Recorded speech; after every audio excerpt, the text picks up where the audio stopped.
सारे साथी इस बात की चर्चा कर रहे हैं कि राजस्थान की सरकार निरंकुश होना चाहती है और कुलपति को हटाने के लिए ये विधेयक लेके आई है। मैं आपका ध्यान इंगित करना चाहूँगा कि ये विश्वविद्यालय जो 1987 में राजस्थान कृषि विश्वविद्यालय बीकानेर स्थापित हो गया था, इसके बढ़ते कदमों के चलते राजस्थान में उन्नत खेती के बढ़ावे के चलते नई नई किस्मों की नई वैरायटी फल में, सब्जी में और दूसरे अन्न में नई नई वैरायटी लेकर के राजस्थान का कृषि विश्वविद्यालय आया और कई जो कृषि महाविद्यालय हुए जिनसे जो लोग पढ़े लिखे और जिन्होंने एग्रीकल्चर से बीएससी किया, उन्होंने राजस्थान की खेती को आगे बढ़ाने का और हिंदुस्तान की जो हरित क्रांति थी उसको आगे बढ़ाने का काम किया। मैं उस बात को सिरे से खारिज करना चाहता हूँ। तो मेरे एक साथी ने यह भी कहा कि राजस्थान में कृषि विभाग के कोई कर्मचारी, कृषि विभाग के लोग भी गांव में नहीं जाते, खेतों में नहीं जाते। मैं कहता हूं, आज मैं उदाहरण खड़ा हूं आपके सामने, भादरा में अगर सबसे ज्यादा कोई फसल बीमा आता है तो कृषि विभाग के उन कृषि पर्यवेक्षकों की वजह से आता है जो समय पर क्रॉप कटिंग का काम करते हैं। और जो टिड्डी पर नियंत्रण पाया गया वो इसी वजह से पाया गया। मैं असली सवाल पर आना चाहता हूँ कि राजस्थान में जो स्वामी केशवानंद कृषि विश्वविद्यालय बना, उसमें जो इस विधेयक जो 1987 में आया था, इसमें कुलपति को कौन नियुक्त करेगा, ये पावर दिए गए थे कि कुलपति को नियुक्त करेंगे बोर्ड द्वारा नाम निर्देशित एक व्यक्ति होगा। वो कौन कौन निर्देशित करेगा? महानिदेशक भारतीय कृषि अनुसंधान परिषद या उसका नाम निर्देशित ही, या कुलाधिपति द्वारा नाम निर्देशित एक व्यक्ति, या सरकार द्वारा नाम निर्देशित एक व्यक्ति। इसमें स्वामी केशवानंद विश्वविद्यालय में 2 साल पहले अलग स्थिति हुई। सभापति महोदय, यहाँ मुझे बार बार ज्ञापन प्राप्त हुए क्योंकि बीकानेर और उससे जुड़े हुए कॉलेज वो हमारे से सीधे जुड़े हुए हैं, इसलिए मुझे ज्ञापन प्राप्त हुआ। मैंने सदन में इस बात को उठाया भी पिछली बार जब सदन चल रहा था उस शिक्षा पर जिस दिन डिबेट थी। जो कुलपति राजस्थान के उस स्वामी केशवानंद विश्वविद्यालय को, जिसको बड़े सम्मान के साथ नाम लिया जा रहा है, वहाँ जो मैं नाम नहीं लेना चाहूँगा, जो कुलपति आज के दिन हैं, उनकी शिकायत है कि वो बीकानेर की नियुक्ति जो हुई विश्वविद्यालय की, उसकी 23/8/19 को पद ग्रहण किया।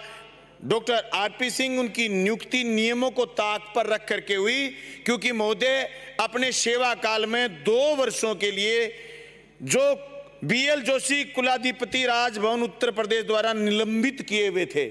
सबसे बड़ी बात यह, किसी भी निलंबित व्यक्ति को कुलपति स्वामी केशवानंद विश्वविद्यालय का बना दिया गया। उसके बाद एक एक शिकायतों का अंबार लगा हुआ है। मेरे पास जो ज्ञापन प्राप्त हुए, कई बार, एक बार नहीं सभापति महोदय, 17 शिकायत प्राप्त हुई। जो ज्ञापन देने वाले लोगों ने लिखित में शिकायत की। न सिर्फ ये कि ये निलंबन होने के बाद इनको लगा दिया गया, इनकी बहाली नहीं हुई थी निलंबन के समय, फिर भी इनको राजस्थान में स्वामी केशवानंद विश्वविद्यालय के कुलपति के रूप में लगा दिया गया। इन्होंने यहाँ जो ICAR की 5 करोड़ रुपए की राशि थी, जिसे विभिन्न फैकल्टियों को बढ़ाना था, जिसमें विद्यार्थियों के विकास की, उनके ज्ञान के विकास पर खर्च करना चाहिए था, सभापति महोदय हवाई यात्राओं में इन्होंने उड़ाई। मैं सदन का ध्यान खींचना चाहूंगा इस बात पर, जो शोध के काम करने चाहिए थे, जो राजस्थान की सरकार से बार बार मांग करके कुलपति का यह काम होना चाहिए था कि यहां से जुड़े हुए महाविद्यालयों में लेक्चरर कैसे हों और विश्वविद्यालय में लेक्चर कैसे हों, उसकी बजाय उन्होंने पूरा का पूरा अपना ध्यान अयाशियों पर दिया और उन्होंने ऐशो आराम पर दिया। सभापति महोदय, यहां तक ही नहीं, जिस बात की इन्होंने चर्चा की कि आपको इसको राजीव गांधी ज्ञान केंद्र बनाना चाहते हो, मैं समझता हूं कोई भी संस्था स्पेशल किसी ज्ञान की नहीं हो तो इन पर भी आरोप है हमारे कुलपति महोदय पर कि ये एक संगठन विशेष का एजेंडा विश्वविद्यालय से लेकर के दिल्ली तक चलाते हैं। और जो पैसा और जो सरकारी गाड़ी इनको विश्वविद्यालय के विकास और इलाके के विकास, कृषि के विकास में जिस विकास के लिए हमारे साथी चिंता कर रहे हैं उस पर खर्च करना चाहिए, बल्कि वो किसी संगठन विशेष की मीटिंगों में जाकर के खर्च कर रहे हैं। इन पर यह भी आरोप है कि इन्होंने जो अपने सहायक आचार्य लगाने चाहिए थे उनकी वरीयता तोड़ करके अपने हिसाब से किसी व्यक्ति विशेष को सहायक आचार्य के रूप में बिठाया। इन पर यह भी आरोप है कि वे विश्वविद्यालय के विकास की बजाय विनाश पर ध्यान दे रहे हैं। इसलिए मैं मंत्री जी से कहना चाहता हूं, आप देर आए दुरुस्त आए, ये विधेयक लेकर के आए कि विश्वविद्यालय में अगर कुलपति गलत तरीके से नॉमिनेट हो भी जाए, चाहे सरकार की गलती हो, चाहे किसी पूरे के पूरे पैनल की गलती हो, लेकिन उसको बदलने का पावर शिकायतों पर राजस्थान की सरकार को भी हो।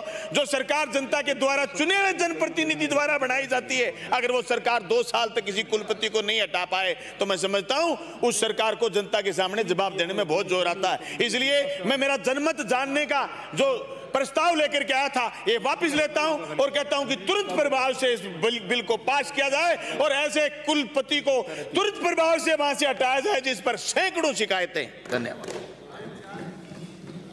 श्री बलजीत यादव, माननीय मंत्री महोदय।